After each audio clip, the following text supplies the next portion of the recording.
Straight to the point जाना है। हाँ, मेरे को रूल्स पता है, इसीलिए आप अभी मेरे को रूल समझाने मत बैठना। अब सर, इनके आप पास ही सवाल एक तो मौका है इस पड़ाव को पार पूछो। सर, एक क्या उसमें 4 लॉक लगा दो, लेकिन लॉक करो। You must have seen this video, right? The video is getting pretty famous. The video is getting a lot of views. There are a lot of people who are commenting on the video as well.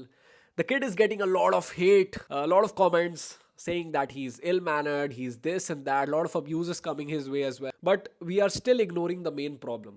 We are just talking about the kid who doesn't even has his own brain. Come on, he's just a kid.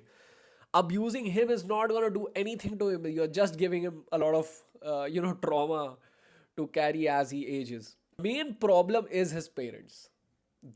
Those are the main issues, and I've talked in the past as well, and I'm talking it again, that Indian parenting is super duper shitty. हमारा जो majority Indian parenting का जो culture है वो बहुत stupid है. It is absolutely clownship.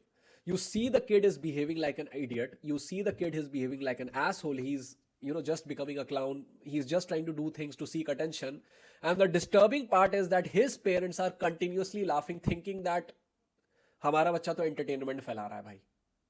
And ये सबसे बड़ा प्रॉब्लम है इंडियन पेरेंट्स में, जिसके बारे में मैं बात करना चाहता हूँ. That people think, Indian parents think that entertainment is parenting. No, it is not. आपको मैं एग्जांपल देखता हूँ. आप पार्टी में जाते हो, एक पार्टी में एक बच्चा ड्रामा कर रहा होता है, पेरेंट्स उसकी वीडियो बना रहे होते हैं. एक शादी में बच्चा डिस्टर्ब कर रहा है पूरे कपल का वॉक या कुछ भी कर रहा है, दैट अनोइंग फकिंग किड, उसकी वीडियो बनाने लगते हैं उसके parents.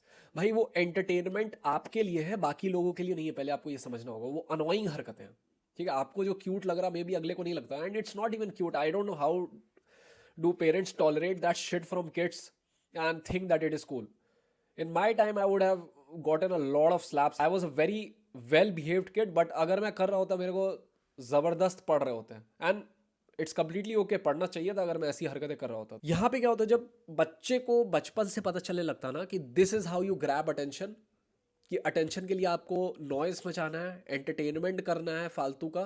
The kids keep on learning that, and बड़े होके भी वो यही करता है, जैसे हमने केबीसी में देखा. Second part is that marks obsession बहुत ज़्यादा है. हम अपने बच्चे को सिर्फ मार्क्स से जज करते हैं. किसी का मार्क्स अगर 80 90 आ रहा, 95 आ रहा, भाई हमारा बच्चा अच्छा, चाहे उसको कुछ नहीं आता. और मल्टी डायमेंशनल नहीं बनाते हैं. और जब ये बच्चे धीरे धीरे बड़े होने लगते हैं, तब पेरेंट्स को समझ में आता है, शिट यार, ये हमारा बच्चा ऐसा क्यों, इसमें क्यों ऐसी गलतियां हो रही हैं. भाई इससे he is not able to speak to girls, he is not able to play any sports, he is socially awkward, he is not doing anything. Why is that? Boss, because you have made him an asshole. That's it. That is why. Because you focused on his marks. That's it. Third जो सबसे ज़रूरी है, बच्चों में बहुत energy होता है. हर इंसान में बहुत ज़्यादा एनर्जी होता है. एंड फिजिकल फिटनेस और फिजियोलॉजिकल एनर्जी जो है वो यूटिलाइज ही नहीं हो रही, चैनलाइज ही नहीं होती बच्चों में. Even this kid must be very smart, intelligent होगा वो, उसका दिमाग बहुत तेज होगा. I am not saying that उसमें दिमाग होगा, उसके मार्क्स भी आई एम श्योर बहुत अच्छे आते होंगे, but it doesn't look like a guy who is doing anything apart from his studies. And that is why he is also very socially awkward. he is not disciplined.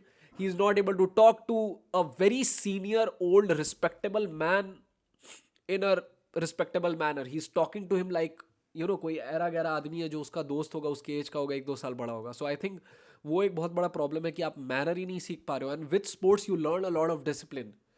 Sports में बहुत ज़्यादा होता है, higher ऐसी चीज़ें बहुत ज़्यादा होती है. Since childhood I have played cricket professionally, and I know the importance of cricket in my life. Because of cricket I am doing every other thing in my life. So it is very important to get sports into a child's life. अगर नहीं आएगा, बच्चे बहुत awkward निकलते हैं, बच्चे fit नहीं होते हैं, दिखने में posture अजीब होता है, दिखने में अच्छे नहीं होते हैं. There are a lot of cons of not playing sports.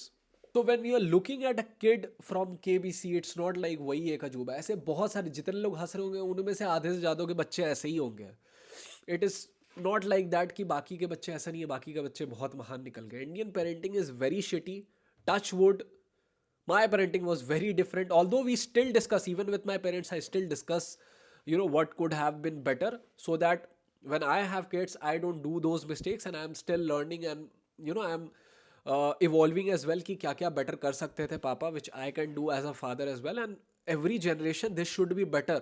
ये नहीं होना चाहिए कि पापा ने 4 गलतियाँ की तो मैंने 6 की, या वही 4 गलतियाँ मैंने भी की। नहीं, I should learn from it and make sure कि जो पापा से मुझे अच्छी चीज़ें मिले उसको मैं ज़्यादा अपने बच्चों पे डालूं, और खुद जो सीख रहा हूँ उसको भी अपने बच्चों पे डाल के उन्हें अच्छा सिखाऊं। सो आई थिंक कि बच्चों को अगर आप बचपन से अच्छा बनाना चाहते हो तो so I think that Indian parenting system बहुत शिटी है and this needs to change. ये over protective, over pampering nature को हटाना चाहिए। Treat kids like kids. See Japanese kids, see kids from Singapore, they are very different from us. The parenting style is very different, and that is why they are doing very good as a country. So I hope this makes sense, and yeah, share your thoughts as well in the comment section.